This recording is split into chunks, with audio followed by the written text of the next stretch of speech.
আজিৰ এই ফ্যাকচুৱেল ডিসকাশনত আমি আলোচনা কৰিম যে সন্মানীয় যোৰহাট লোকসভা সমষ্টিৰ ৰাইজে কিয় কংগ্ৰেছ প্ৰাৰ্থীক গৌৰৱ গগৈ ভোট প্ৰদান কৰিব নাইবা কিয় কংগ্ৰেছ বিজেপি প্ৰাৰ্থীক তপন কুমাৰ গগৈ ভোট প্ৰদান কৰিব।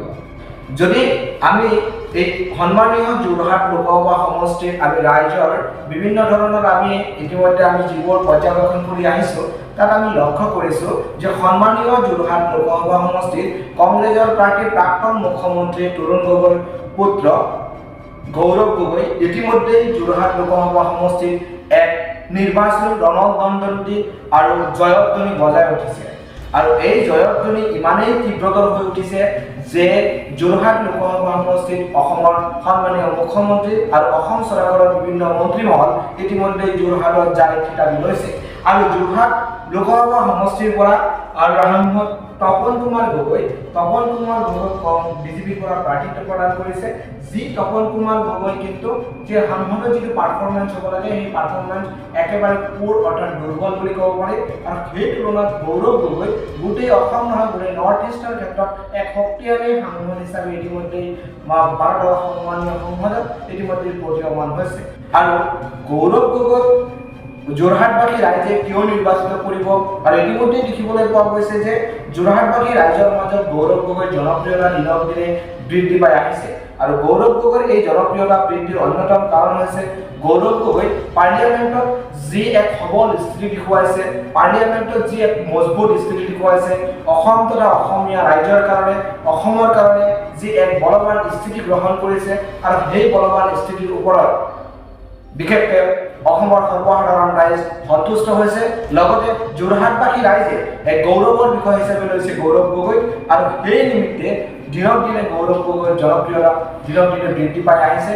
আৰু গৌৰৱ গগৈ কা ইতিমধ্যে তেওঁ তীব্ৰ বিৰোধ কৰিছে। আৰু তপন কুমাৰ গগৈ হৈছে অভিশপ্ত কা আইনৰ পক্ষপাতী কৰে। আৰু কিছু কিছু ক্ষেত্ৰত দেখিবলৈ পোৱা মতে তপন কুমাৰ গগৈ যি সাংসদ অৰ্থাৎ ভাৰতবৰ্ষৰ পাৰ্লিয়ামেণ্টত যি তেখেতৰ যি পাৰফৰ্মেঞ্চ একেবাৰে পুৰ, তাৰ তুলনাত গৌৰৱ গগৈৰ পাৰফৰ্মেঞ্চ যথেষ্ট উন্নত।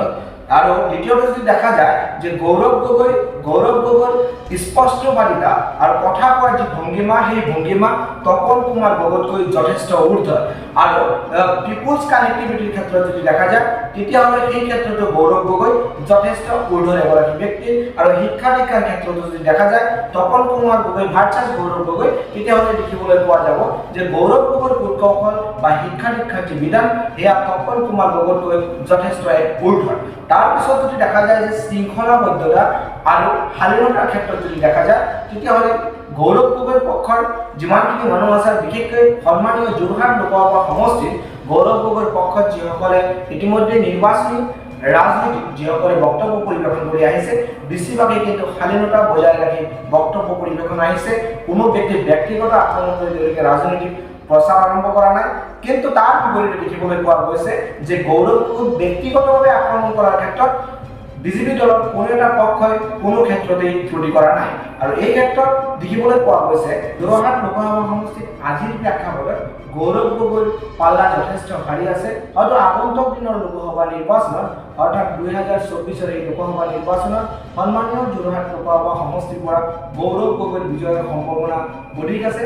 আমাৰ এটা ৰিয়েল ফেক্টৰ ফেক্সুৱেল এই ফেক্ট আলোচনাত আপোনালোকে কেনেকুৱা পালে আৰু যোৰহাট লোকসভা সমষ্টিত আপোনালোকৰ মতে বিশেষকৈ যোৰহাটবাসী ৰাইজৰ মতে যোৰহাট লোকসভা সমষ্টিত তপন কুমাৰ গগৈ বিজয়ী হ'ব নে কাৰ বিৰুদ্ধে বলিষ্ঠ ভূমিকা লোৱা কংগ্ৰেছৰ প্ৰাৰ্থী গৌৰৱ গগৈ বিজয়ী হ'ব এয়া আপোনালোকে কমেণ্ট যোগে জনাব। আপোনালোকে চাই আছিলে আপোনালোকৰ প্ৰিয় চেনেল দ্য ৰিয়েল ফেক্ট। ধন্যবাদ।